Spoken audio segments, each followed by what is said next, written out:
आगे बढ़ते हैं, अगली बड़ी और अहम खबर का रुख करते हैं। जो एम्स के रेजिडेंट डॉक्टर्स की हड़ताल से जुड़ी हुई है वो खत्म हो गई है। रेजिडेंट डॉक्टर्स एसोसिएशन ने अपनी हड़ताल को खत्म किया है। सुप्रीम कोर्ट की अपील के बाद से डॉक्टर्स की इस हड़ताल को खत्म किया गया है। आपको जानकारी दे दें कि पिछले 11 दिन से ये हड़ताल पर थे रेजिडेंट डॉक्टर्स। आज ही देश की सर्वोच्च अदालत में इस पूरे मामले को लेकर सुनवाई हो रही थी।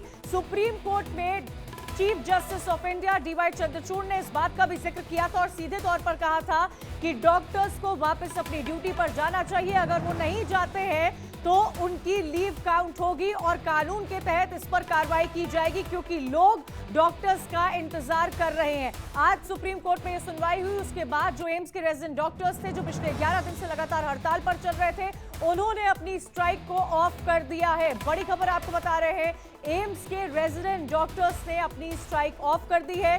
दोबारा से वो अपनी ड्यूटी पर वापस जा चुके हैं। पिछले 11 दिनों से लगातार रेजिडेंट डॉक्टर्स हड़ताल पर थे। कई तरह की मांग रखी जा रही थी।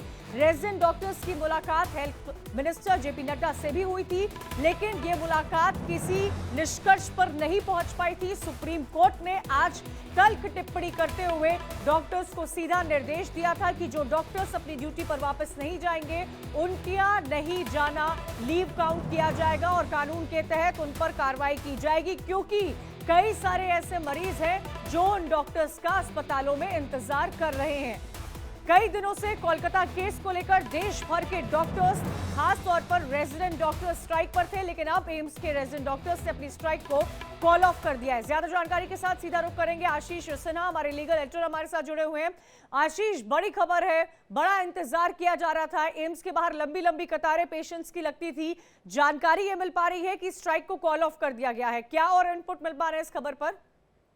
देखिए, ये स्ट्राइक कॉल ऑफ होनी थी क्योंकि देश की सबसे बड़ी अदालत के सबसे बड़े जज सुप्रीम कोर्ट के मुख्य न्यायाधीश डीवाई चंद्रचूड़ ने ये बात कही थी कि डॉक्टर्स जो है वो पिछले 11 दिनों से अस्पताल में हैं।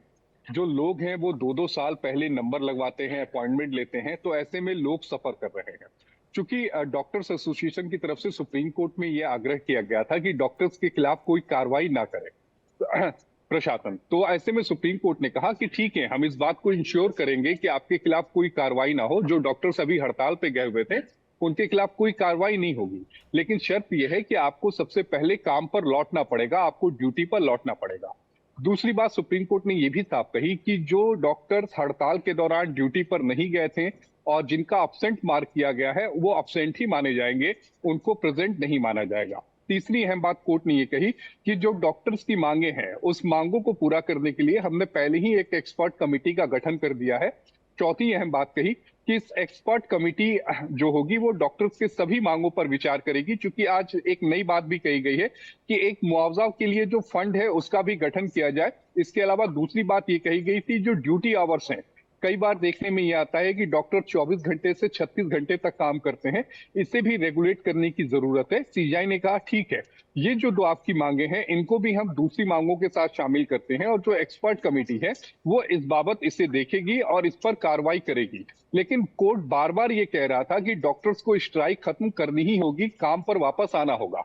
एक बात सुप्रीम कोर्ट के मुख्य न्यायाधीश ने और बड़े ही साफ और स्पष्ट शब्दों में कही थी कि जो डॉक्टर्स अब कोर्ट के इस आग्रह के बाद भी स्ट्राइक पर जाएंगे तो फिर उनको कोई रिलीफ अदालत से नहीं मिलेगी।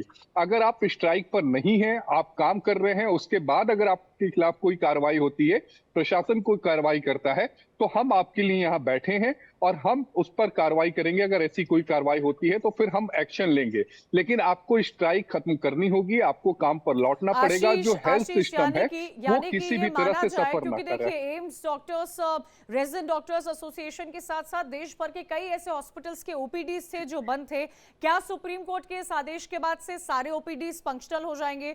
दूसरा ये भी बताइएगा, क्योंकि आज सीजीआई डीवाई चंद्रचूड़ ये भी कहते हुए नजर आए कि उनको इस बात का इल्म है कि पब्लिक हॉस्पिटल्स की स्थिति क्या होती है। उन्होंने अपने रिलेटिव का जिक्र किया और उन्होंने कहा कि मैं भी फर्श पर पब्लिक हॉस्पिटल में सोया हूं क्योंकि अरेंजमेंट्स नहीं होती है। तो जब हमारे देश में सर्वोच्च अदालतों को यह पता है कि पब्लिक हॉस्पिटल का इंफ्रास्ट्रक्चर कितना कमजोर है, क्या आने वाले वक्त में जो कमेटी गठन की जा रही है इस पर भी काम किया जाएगा? देखिए, ज़ाहिर तौर पर इन सभी विषयों पर जो कमेटी है वो काम करेगी, लेकिन दर्शकों को एक बात मैं साफ कर दूं यहाँ पर कि सुप्रीम कोर्ट ने डॉक्टर्स को स्ट्राइक खत्म करने का कोई आदेश नहीं दिया। सुप्रीम कोर्ट ने यहाँ पर डॉक्टर्स को स्ट्राइक खत्म करने के लिए आग्रह किया कि आप स्ट्राइक खत्म कर दें, क्योंकि आदेश जो होता है वो कंपलसरी होता है और उसके बाद अगर आप उस आदेश का पालन नहीं करते तो वो कंटेम्प्ट ऑफ कोर्ट में जाएगा। लेकिन यहाँ पर मामला थोड़ा अलग है। यहाँ पर सुप्रीम कोर्ट ने गुजारिश की है, आग्रह किया है ठीक कि है। आप और अपनी इसीलिए स्ट्राइक को इसीलिए खत्म कर दें। आशीष, जो एम्स जो के आप रेजिडेंट डॉक्टर्स का स्ट्राइक पिछले 11 दिन से चल रहा था वो खत्म हो गया है। ओपीडीज अब फंक्शनल हो गई है। मैं वापस आपके पास लौटूंगी, लेकिन इसी केस से जुड़ी हुई बड़ी खबर का रुख कर लेते हैं। कोलकाता रेप मर्डर केस में सुप्रीम कोर्ट में सुनवाई खत्म हो गई है। सुनवाई के दौरान chief justice of India DY Chandrachud ने निर्देश दिए हैं सुझाव देने के लिए एक पोर्टल बनाया जाए। आरजीके अस्पताल में तोड़फोड़ की जांच पुलिस करे। मामले की अगली सुनवाई 5 सितंबर को होगी। इस वक्त की बड़ी खबर आपको बता रहे हैं, जो सुबह से ही आज लगातार कोलकाता रेप मर्डर केस में सुप्रीम कोर्ट में सुनवाई चल रही थी, वो खत्म हो गई है। सुनवाई के दौरान कई अहम बातें रखी गई है। एक पोर्टल बनाने के निर्देश भी दिए गए हैं। आरजीके अस्पताल में जो तोड़फोड़ की गई थी 14 तारीख को, उसके जांच के आदेश दिए गए हैं। इस पूरे मामले की अब अगली सुनवाई 5 सितंबर को होगी। आशीष लगातार इस खबर पर हमारे साथ जुड़े हुए हैं, वो आशीष का रुख करेंगे, लेकिन उससे पहले आपको सुनाते हैं इस मामले से जुड़े रिएक्शंस। आज सुप्रीम कोर्ट में जो हियरिंग हुई है इसमें मेन जो मुद्दा डिस्कस किया गया है वो है स्टेटस रिपोर्ट और इन्वेस्टिगेशन रिपोर्ट, टाइमिंग, कब आपका एफआईआर फाइल हुई, पोस्टमार्टम रिपोर्ट एक्सेट्रा एक्सेट्रा। तो उसके लिए फिर से मैटर 5th को लगा है। तो कंक्रीट स्टेप्स और कंक्रीट जो भी हियरिंग होगी वो 5th को उस रिगार्डिंग होगी। दूसरी चीज सुप्रीम कोर्ट ने फिर से अर्ज करा है that doctors should go back to the duties. There are couple of other directions जो आज पास हुए हैं, इंक्लूडिंग दैट जो भी अभी अग्रेसिव स्टेप्स हुए हैं डॉक्टर्स के against, whether it's by the hospital और otherwise in the form of FIR, that is taken care of. आज के ऑर्डर में वो सारी चीजों का जिक्र हुआ है। और बाकी हमने एक आर्ग्यूमेंट जो मैं अपियर हो रही थी 2 रेसिडेंट डॉक्टर्स एसोसिएशन की तरफ से, हमने कुछ लेटर्स प्रोड्यूस किए थे कि जो डॉक्टर्स हैं डिफरेंट हॉस्पिटल से वो रेडी हैं जाने के लिए, but they have a fear. उनको लगता है कि नहीं हम जाएंगे वहां पर तो there will be a huge this thing danger to our life. तो कुछ interim protection like CCTV and distress call facility वो प्रोवाइड होना चाहिए। तो एक कुछ ही देर पहले का आपने रिएक्शन सुना, जब ये पूरी सुप्रीम कोर्ट में आज सुबह से ही देश के सबसे अहम मुद्दे पर इस वक्त सुनवाई चल रही थी। चीफ जस्टिस ऑफ इंडिया की बेंच ने यह भी कहा कि सुझाव देने के लिए एक पोर्टल बनाया जाए। आशीष लगातार हमारे साथ जुड़े हुए हैं। आशीष, इस बात का जिक्र किया गया है आज जब सुनवाई हो रही थी, और मैं इस बात को सुन भी रही थी। तमाम जो एडवोकेट सुप्रीम कोर्ट के सामने अपनी बात रख रहे थे, उन्होंने कहा था कि अनोनिमिटी मेंटेन करनी चाहिए, यानी कि अगर कोई डॉक्टर कोई भी सुझाव देता है तो उसको अपनी आइडेंटिटी न रिवील करने का पूरा राइट होना चाहिए। क्या आपको लगता है आने वाले समय में ऐसा जो पोर्टल अगर बनाया जाएगा जो सुझाव देने के लिए, जिसका जिक्र डीवाई चंद्रचूड़ ने भी किया है, उससे कई डॉक्टर्स की कंप्लेन को वो इंपॉर्टेंस, वो तवज्जो मिलेगी जो अब तक नहीं मिलती आई थी? देखिए, इसमें 2 बातें कही गई थी, शिकायत और सुझाव। डॉक्टर्स एसोसिएशन की तरफ से ये कहा गया था कि अगर डॉक्टर्स प्रशासन से संबंधित कोई शिकायत करता है तो इस बात को इंश्योर किया जाए कि उसका जो नाम है वो रिवील ना किया जाए।